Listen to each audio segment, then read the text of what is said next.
বড় বেঈমান পাখি দিয়া গেলি আমায় ফাঁকি, ও পার জবাব দেওয়ার নাই কি কোনো ভয়?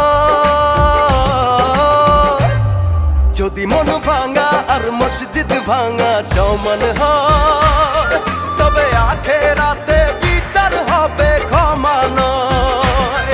যদি মন ভাঙা আর মসজিদ ভাঙা সমান হয়,